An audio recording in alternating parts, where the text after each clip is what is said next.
How do you do, ladies and gentlemen? This is Bill Stern with up-to-date news on the national picture in the world of sports. Today, an ever-growing enthusiasm for sports in general is reaching an all-time high. Surveys show that more than ever before, people are playing tennis and golf, going horseback riding, trap and skeet shooting, swimming, playing badminton, flying, hunting, skating, in fact, participating in all of the recreational sports. Of course, the surveys also point to the many very definite reasons for this tremendous national swing toward the enjoyment of the outdoor sports. First and most important, people just like to get outdoors where they can relax and have fun. Now, with the day's shorter working hours, they can do it. In fact, the Committee for Economic Development points out that the 79% of the country's population employed in commerce and industry will now have at least 2 and possibly 3 days a week to devote to recreation. Then, too, the added millions of Americans who were expertly trained by the armed forces and taught the proper use of firearms were given an entirely new appreciation of the value of outdoor recreation. The federal and state governments are promoting additional state and national parks, wildlife restoration projects, camping grounds, playgrounds, and beaches, not only to help combat juvenile delinquency, but to build the physical and mental health of the nation. And two, through the efforts of the nation's sportsmen, coordinated under the United States Fish and Wildlife Service Program and state conservation departments, the supply of fish and game has been greatly increased. Both the automotive and transportation industry are spending millions of dollars promoting travel to America's outdoor playgrounds from coast to coast. They, too, are getting in on the national swing to sports. Naturally, the sports enthusiasts are looking to the retailers of their community not only for sports equipment, but, and this is equally important, they're looking for expert guidance in the selection of that equipment. The demand for competent, experienced guidance in buying sporting goods has literally created a brand new profession for athletes and sports lovers in every city and town in the country. These men are both good salesmen and good sportsmen. This new type of sporting goods salesman is usually an authority on at least 2 or 3 sports and has had some experience in almost all of them. He's able to speak the language of the customer. The modern hardware merchants are hiring these young sportsmen, training them in the fundamentals of salesmanship and merchandising, then putting them in charge of the sports department of the store. And the results? They're more than satisfactory because this salesman inspires confidence in his customers. He's not a novice. He's an experienced sportsman, and he knows what he's talking about. For example, listen. So you're going fishing with your dad, eh? Yep. Dad's gonna show me how to get the big ones. I figure it's time for him to learn. Fine. You're in for a lot of fun. I was out over the weekend, and the big ones were sure hitting the surface baits. Oh, boy. All day? No, that was just in the early morning and late evening. During the day, I had better luck trolling. They run that way, all right. Now, here's a rod that's balanced just about right for a boy. Not too light, yet light enough to get a thrill whenever the little ones strike. This feels just about right. Oh, you can be really proud of that rod. It's got a safe and comfortable grip and a snappy whip, too.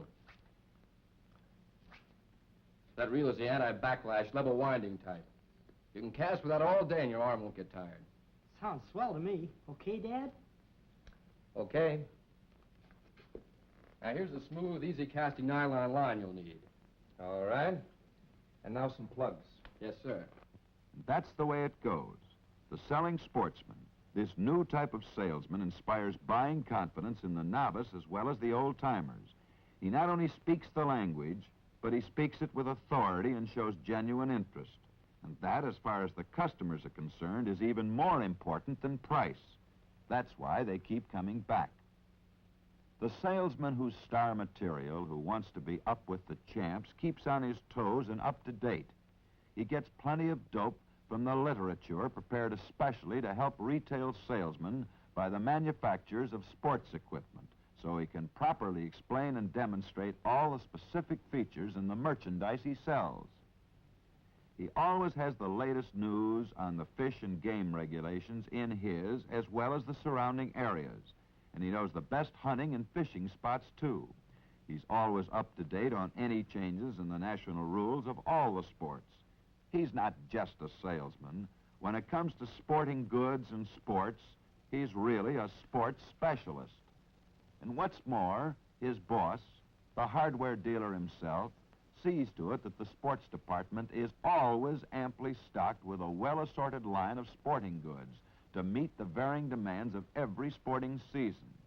His selection of merchandise is geared to meet the needs of his particular local community.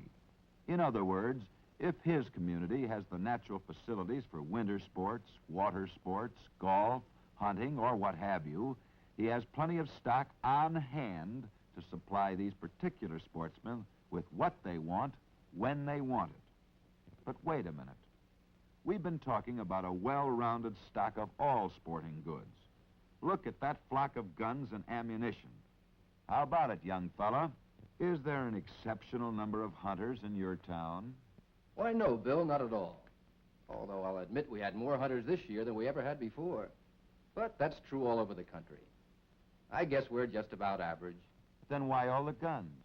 Did the boss just go overboard on his supply of guns and ammunition? Gosh, no. This stock is just about right. It's a complete line. 22 center-fire rifles and shotguns. And plenty of ammunition to fit them all. No, we're not overboard. We've just got the works. People are funny when it comes to buying guns. They have a pretty good idea of what they want before they even come in. The boss and I found out that if we were going to gain any ground in the sporting goods business, it meant, first of all, a complete line of guns and ammunition. What do you mean, first of all? For a very definite reason. For instance, our jobber salesman and I were talking about a chart on that same subject. It appeared in the Retail Merchandisers Club Bulletin. Here it is. These figures are for total volume sold. Golf goods, almost 13%. Baseball, about 5%. But guns and ammunition, 39% of the total volume. And with another 13% for fishing equipment, that leaves about 30% for all the rest. You see, there's never been a time when so many people have been acquainted with firearms. There's a tremendous interest in guns and ammunition. Then, too, guns have a swell attention-getting value. The sale of a gun is usually the forerunner of the sale of several other items. There, Bill, does that answer your question on why the boss wants us to carry a complete line of guns and ammunition? It sure does, and thanks. Guess there's a lot to it. You have to know about advertising window display, store promotion, and even where to put the sports department in the store. Of course, that's the part of the business I'm still learning. The boss is the real expert on that stuff. He was in the hardware business before I was born. How about it, Mr. Hardware Merchant? Will you give us some of the angles on layout and display from your standpoint? Well, I'll tell you, Mr. Stern. I've been in this business a good many years. There are a lot of principles and facts that I've had to learn the hard way. Then, much of what I know, I've learned from my contacts with the representatives of the Retail Hardware Association, reading the trade publications, salesmen, and even my competitors. Now, you mentioned the subject of display. As far as I'm concerned, display begins with the store itself, the impression it creates. I'm even considering a new storefront, as modern as this. Then if I want people to come in and keep coming back, because that means profit for me, the store has to be attractive as a unit. So I try to keep it well lighted and have the fixtures modern. Then I try to make it easy for customers to shop around. So my departments are located and the displays set up according to demand and fast-selling items. I try to get the fullest use of my floor space with lots of shopping islands. Yet there's plenty of aisle space, too. But I'm forgetting. Your special interest is in our sports department. Well, seems like most everybody's is these days. That's why I decided to have the best. The leading sports department in town. It's a traffic builder. And what's more, I've got it right up front, well exposed to all the store traffic. When people come in my store, they not only see the sports department, they're in it. And that's exactly what we want. Nowadays, with everybody spending more and more money for recreation, Well, naturally, I want to make it easy for them to spend it in my store. Like every other retail merchant, I learned a long time ago that attractive displays can account for over 50% of the store's sales. As you can see, my fixtures and shopping islands are the latest types. They get the merchandise out in the open, where it can be seen. These 5x10 islands were especially recommended by my association representative. I think they're ideal for displaying seasonal items, and they sell the merchandise with a minimum of handling. That goes for mass display and feature displays, too. I try to keep up to date on everything, especially on displays and latest fixtures. The kind that encourage people to sell themselves because they can both see and handle the goods. That open rack for guns is a swell example of what I mean. It's not only good looking, but it's an attractive display, too.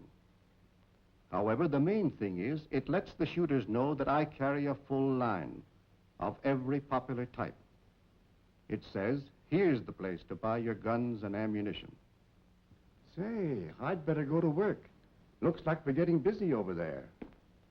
There are some very logical reasons for the steady increase in the sports department business. And one of the most important reasons is the new type sporting goods salesman we've been talking about. This man realizes that the success of the department means money in his pocket. Naturally, then, he's always on his toes, taking advantage of every opportunity to build business and profits in his department, every idea to promote sales and bring in customers. He's really enthusiastic about selling sports equipment. Other ideas of his include the time payment plan, the layaway club, ideas that help sell some of the higher-priced items. Then, too, to help raise his batting average, he even builds a prospect list of future customers by keeping tabs on the items in which customers have shown interest. In addition to this, whenever possible, he gets a record of the sportsmen to whom hunting and fishing licenses have been issued in his area. This gives him a sales promotion mailing list that just can't be topped in any league. And, like many others in this new selling field of his, he makes arrangements to sell hunting and fishing licenses right in the store. The business advantages in this extra service are obvious. Speaking of extra service as a goodwill as well as traffic builder in the store, the Sportsman's Bulletin Board is really a champ. The bulletin board is another little extra service that means a lot to the sportsmen who come in the store. It carries the latest information on the state and federal game regulations, as well as announcements concerning local sporting events. There are many smart merchandising activities that the live-wire sporting goods salesman can develop in order to better his score, do a more effective job. Yes, today we in the world of sport welcome these new type salesmen, not only because they are sports lovers, but because of their zeal and their knowledge. They're doing so much to aid and advance the national swing towards outdoor life, to do their share in the task of building the mental and physical health of the nation. So best of luck to the selling sportsman, the merchant professional in the new age of sport. And now, a man you know and a man who knows you, Mr. Rivers Peterson, Managing Director of the National Retail Hardware Association. I have watched the shooting of this motion picture with a great deal of interest. It shows a merchandise arrangement that is pretty close to ideal for the successful operation of a sports department in a retail hardware store. Perhaps all of you cannot have such an ideal arrangement. Nevertheless, each can keep his sights high and aim for this ideal. That is the course which assures the best results. People buy with confidence from someone they consider an authority. Therefore, it is good business to have a young, enthusiastic sportsman in charge of your sports department. If necessary, hire and train such a man. People will go out of their way to buy from the person who knows the product he is selling and how to use it. It is important to maintain an ample, well-rounded stock.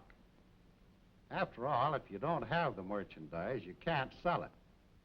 and then display that merchandise attractively, as has been done in the picture you've seen, and promote its sale in every possible way. In the days that are ahead, to ensure success, you must keep your sights high. And whatever you do, aim to do it better than anyone has done it in your town before.